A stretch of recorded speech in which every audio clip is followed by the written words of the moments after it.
Seja bem-vindo ao canal da IEQ Santa Teresa. Eu aqui, você aí, e juntos louvando e aprendendo a palavra do Senhor. Hoje é domingo e eu quero compartilhar com você o tema Aprendendo com o profeta Jonas. Amém? E eu quero pedir aí para alguém ler para mim no livro de Jonas, capítulo 1, versículo 1 ao 3. Vamos lá. Ou uma voz de trovão. E veio a palavra do Senhor a Jonas, filho de Amitai, dizendo: Levanta-te, vai à grande cidade de Nínive e clama contra ela, porque a sua malícia subiu até a minha presença. Porém, Jonas se levantou para fugir da presença do Senhor, para Tarsis. E descendo Jope, achou um navio que ia para Tarsis, e pagou, pois, a sua passagem, e desceu para dentro dele, para ir com eles para Tarsis, para longe da presença do Senhor. Amém. Nem sempre, diga comigo, nem sempre o que eu quero é o que Deus quer. Então veja bem, Jonas, ele recebeu uma ordem de Deus: vai para a cidade de Nínive e lá você vai pregar essa mensagem. Só que Jonas, ele não queria ir para Nínive. Jonas não queria. E muitas das vezes nós queremos fazer algo que Deus não quer que nós façamos, mas a gente quer. A palavra diz que Jonas, ele pagou uma passagem para quê? Para fugir da presença, da vontade de Deus. Quantas vezes eu e você tentamos fugir da vontade de Deus, porque não é igual para nós, né? A vontade dele é uma e a nossa é outra. Jonas fugiu. Jonas foi lá, comprou a passagem para um outro lugar que não era Nínive, e ele entrou neste barco. E a palavra de Deus vai dizer para nós que o que houve? O que houve quando Jonas entrou nesse barco?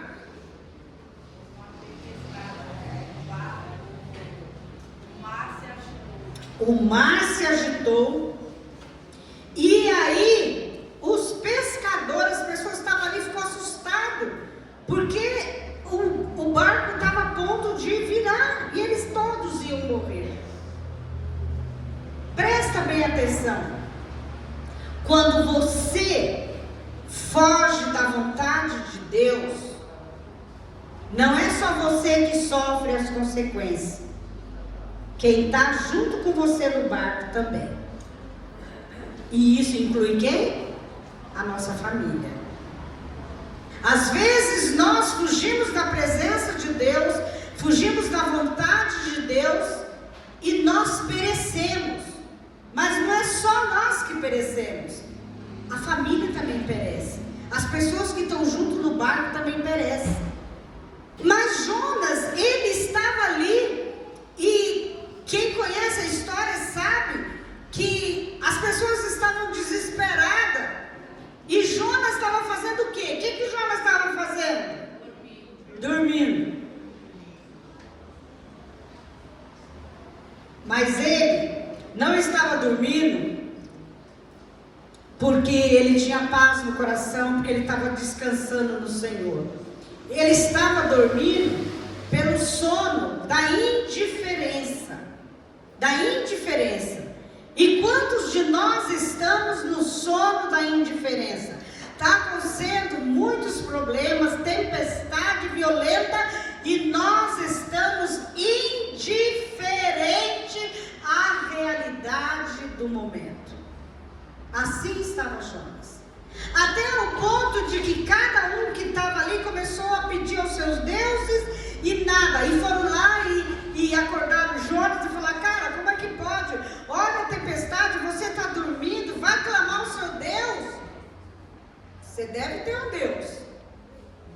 E Jonas então falou: olha, eu sirvo Deus vivo.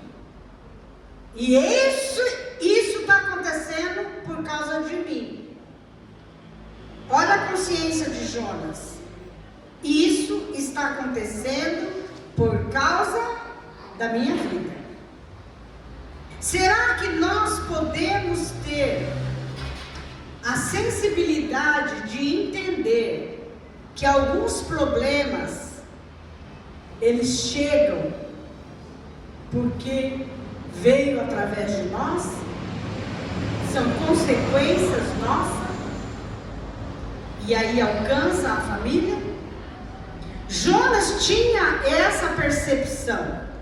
E ele chegou então e falou para o pessoal: me joga no mar. Se vocês me jogar no mar, vai parar a tempestade. Vai ter calma. Às vezes, você tem que jogar alguns Jonas no mar. Às vezes, você tem que tirar algumas pessoas da sua vida, do seu barco, para você poder se dar bem.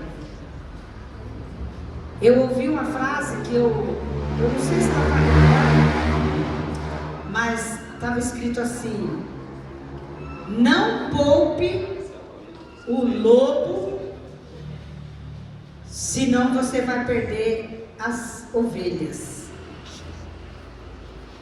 E é verdade. Jonas era um lobo ali. E eles, então, glória a Deus. E eles então tiveram que fazer o quê? Eles tiveram que jogar Jonas no mar. Será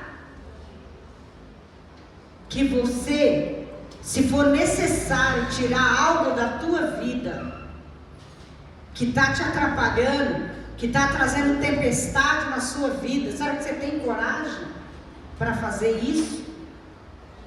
Aqueles homens temeram ao Deus vivo e pegaram Jonas e lançaram no mar. Quando eles lançaram Jonas no mar, houve calmaria, parou a tempestade, acabou a tempestade. E aí, presta bem atenção. Quando essas pessoas jogaram Jonas, pensa você, se era você que estava lá, e eles jogassem você no mar, o que queria passar pela tua cabeça? Me diz aí, me ajuda aí. Vou morrer? Mesmo que soubesse naquele mar, ia morrer. Morrer afogado, morrer cansado, não tinha chance. Quantas vezes nós agimos de uma maneira que não é legal? E aí a circunstância ruim chega, e aí você fala: não tem mais jeito, não tem mais jeito. Quem já passou por isso? Não tem mais jeito. Agora acabou, né? Só que Deus é um Deus de planos. E aí a palavra diz que Deus preparou um peixe para engolir Jonas. Presta atenção. Quantos dias Jonas ficou dentro do peixe? 3 dias. Olha para mim, Jonas estava dentro do peixe porque era o tempo que Deus estava dando para ele se arrepender e guardar Jonas. Porque ele podia ser comido por outros peixes, ele poderia morrer afogado, mas ele ficou 3 dias ali guardado. Olha para mim, às vezes as coisas não acontecem do jeito que você quer, porque Deus está te guardando. Deus está te protegendo. Só que você não enxerga isso.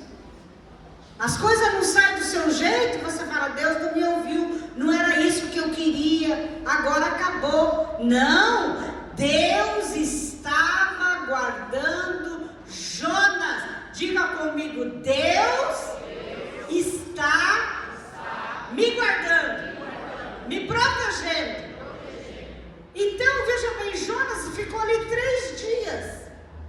Talvez para você pode ser 3 dias, pode ser 3 meses, 6 meses, 1 ano, 3 anos, eu não sei quanto tempo. Mas Jonas estava ali 3 dias sendo guardado por Deus. E a palavra vai nos dizer em Jonas 1,7 algo bastante importante. Porque, irmãos, nós temos que confiar em Deus e deixar Deus no controle da nossa vida. Amém? Vamos ler Jonas 1,7. Vamos ver aí. Não? Ah, tá bom. Quem vai? A ver de novo. Está testando a nossa paciência. Vamos lá, 1, 2, 3 já? Então, apaga a luz ali. Se apagar, não apagar. Ah, tá. Então não. Então, não, Jonas 1,7. Ah, eu acho que eu falei errado. Pronto, também? Hã? Ali está o 7. Não, então eu acho que não é isso, não. Peraí, segura um pouquinho que já falo outro. Na presença de Deus, quando Jonas estava ali, dentro do peixe, a palavra de Deus diz que Jonas fez o quê? É Jonas 2, 1 ao 10. Mas acho que eu não vou ler porque são muitos versículos.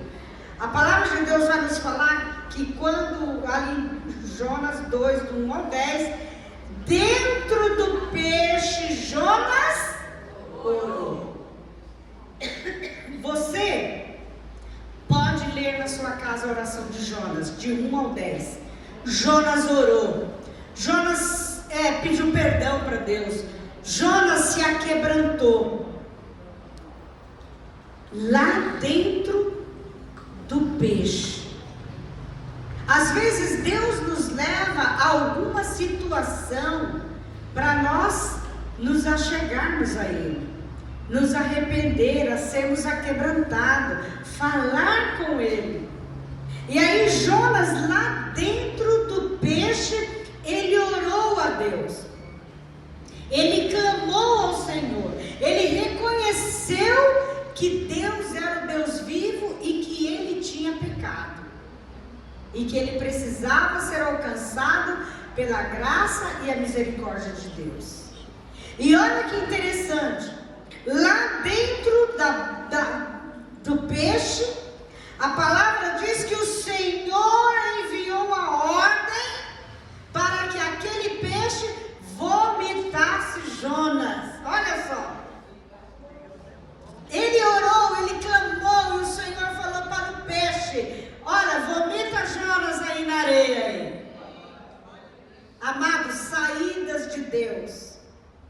Deus fez aquilo porque havia um plano na vida de Jonas. Não adianta você correr, não adianta você fugir, porque Deus tem um plano para a tua vida. A palavra diz que Jonas foi vomitado ali na areia. Eu não vou falar o texto de quando ele estava lá debaixo da árvore, não vou falar sobre isso, porque eu quero ir com a palavra até nessa passagem, até nesse texto. Quando Jonas foi lançado ali, Deus dá uma nova oportunidade para ele. Deus pode estar te dando uma nova oportunidade para você cumprir o propósito dele, para você fazer aquilo que ele te chamou para fazer. E quando as coisas no caminho não der do jeito que você quer, fica tranquilo. Deus está te direcionando, porque lá na frente você vai cumprir todo o propósito de Deus. Mas tem um caminho, tem um tempo, para que você seja preparado para aquilo que Deus tem para a sua vida. E lá na frente, você vai ver que Jonas, ele cedeu. ele falou, tá bom, então eu vou fazer o que Deus quer, da maneira que Ele quer. E aí Jonas prega na cidade de Nínive, e o que acontece? Toda a cidade se arrependeu. Olha que coisa linda. Toda a cidade se arrependeu, toda a cidade chegou aos pés do Senhor. Às vezes, você não quer fazer as coisas da maneira que Deus quer que faça, porque você acha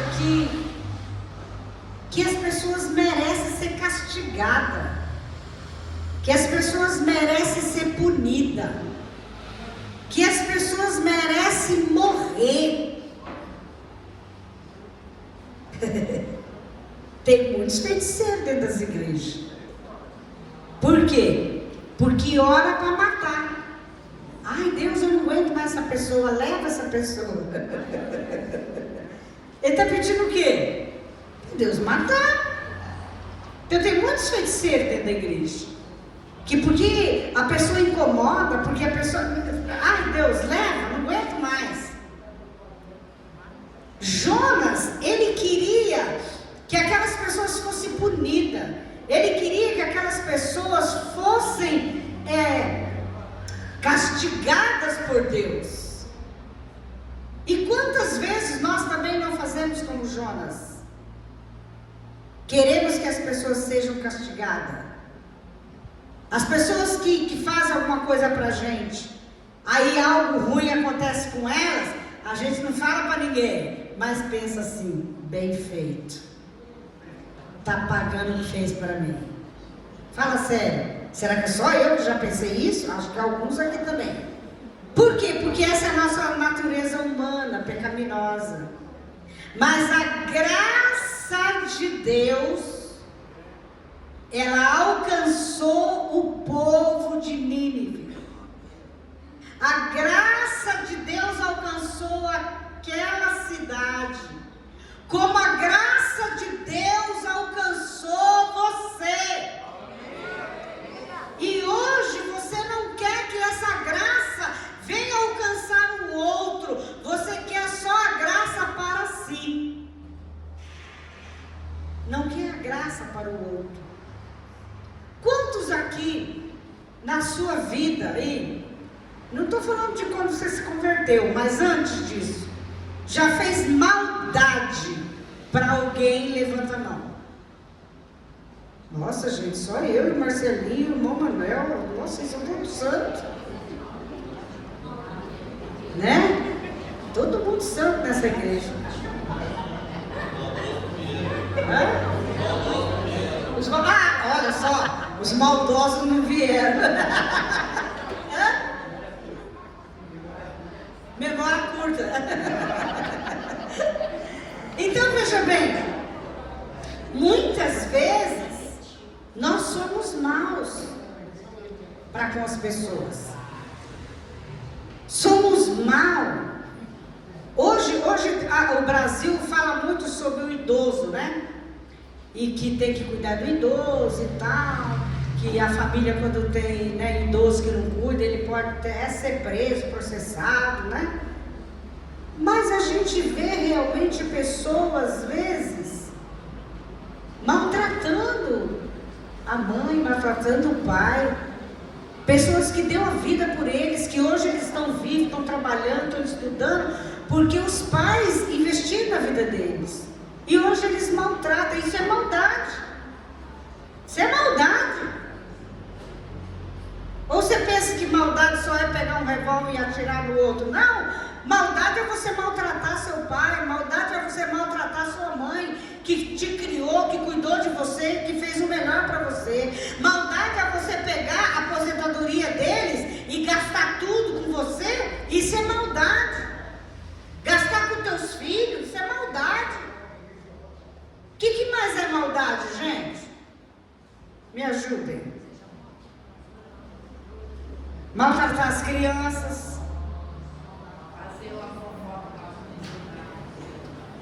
Fazer uma fofoca para sujar a imagem de alguém. Isso é maldade. Então, muitos de nós nós, às vezes, praticamos a maldade. E Deus não quer isso. Deus quer que nós tenhamos um coração ensinável e amável. Deus quer que nós venhamos amar as pessoas, orar por elas, jejuar por elas e ganhá-las através do amor de Jesus Cristo. Jonas foi lá e pregou a palavra. E toda a cidade se arrependeu. Toda a cidade se arrependeu. Talvez o plano de Deus não é o teu plano, do jeito que você traçou. E quando isso sai fora, você precisa reconhecer a soberania de Deus. Deus tinha um plano para aquela cidade e Ele precisava usar Jonas. Deus tem um plano para a sua vida. Ele tem um plano para alguém. Ele vai usar a tua vida. Ele vai usar você para alcançar aquelas pessoas. Por quê? Porque Deus é um Deus de planos. Eu me recordo uma viagem há muitos anos atrás que eu fiz para o Paraná. E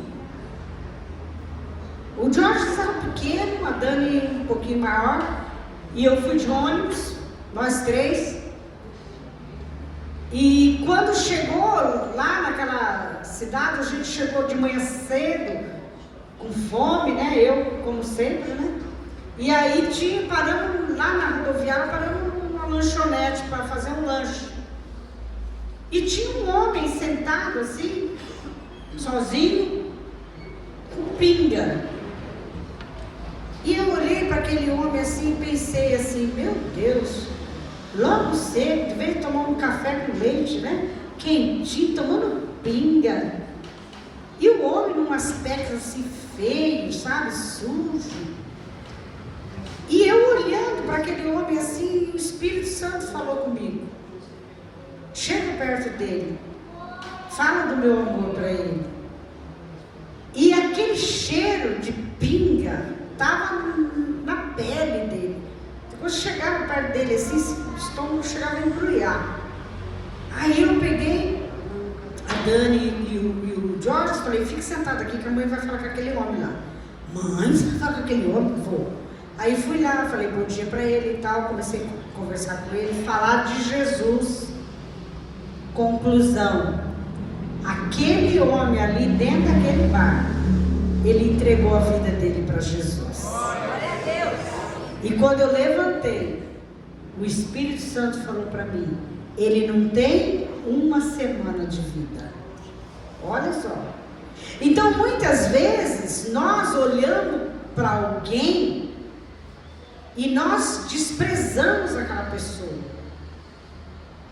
E nós não exercitamos a graça sobre a vida daquela pessoa. E muitas vezes Deus quer usar a tua vida para alcançar aquela pessoa. Então eu quero falar para você hoje que Deus tem um plano para a sua vida. E que às vezes o plano de Deus, ele não é igual ao teu. Eu, por exemplo, falei, quero ir para a obra missionária, eu quero ir fazer obra lá na Índia. Mas não é o tempo ainda. E aí você tem que esperar. Ainda bem. Obrigada. Só você que falou. É nóis. Então, veja bem. Quantos países precisam de Jesus, precisam de ajuda, e que você quer fazer, mas ainda não é o momento. Algumas coisas ainda vai acontecer para que você conclua aquilo que você propôs no seu coração. Mas ainda não é o momento. Então, eu quero finalizar nessa palavra dizendo para você que Jonas, ele teve um chamado de Deus, mas ele se fechou para o chamado de Deus. E Davi não teve um chamado para lutar contra Golias, mas por causa da necessidade, ele se vocacionou. Como filho de Deus, ele se vocacionou pela necessidade. Ele não foi chamado, pelo contrário, ele foi desprezado, mas por causa da necessidade atual, ele disse sim. Ele disse: eu vou contra esse incircunciso. E ele foi e ele venceu Golias. Ele não recebeu um chamado de Deus e nem de ninguém, que nem Jonas. Vai para a cidade, essa é a mensagem que você vai falar, tudo certinho, tudo bonitinho, mas ele recusou. Davi não, ele não foi chamado, mas ele se vocacionou pela necessidade. Então eu quero dizer para você, como filho de Deus, se vocacione. Se você não tem um chamado que você entenda ele todo, se vocacione para oferecer o seu melhor aonde atualmente precisa de você. Amém? Curva sua cabeça, feche os seus olhos, eu quero orar por você. Louvado e engrandecido seja o nome do Senhor. Senhor, nosso Deus e nosso glorioso Pai. Tu és um Deus de planos. E entre os teus planos ser cumprido e o nosso chamado, nós temos uma palavra chamada tempo, Kairos de Deus. E eu quero, Senhor, que neste domingo, após ouvir esta palavra, esta pessoa venha permitir que o tempo de Deus se cumpra na vida dela de acordo com a sua vontade. Que ela venha se vocacionar pela necessidade atual de onde você quer usar esta pessoa, até que ela venha ter concluído o plano dela, em nome do Senhor Jesus. Eu declaro sobre a vida de cada pessoa que me ouve, que se ele está fugindo desse chamado de Deus, que ele possa se permitir ouvir a voz de Deus e ceder a sua vontade, à vontade de Deus, ao plano de Deus para a vida dela, em nome de Jesus, amém. Eu queria chamar duas pessoas aqui, dois homens, quero fazer uma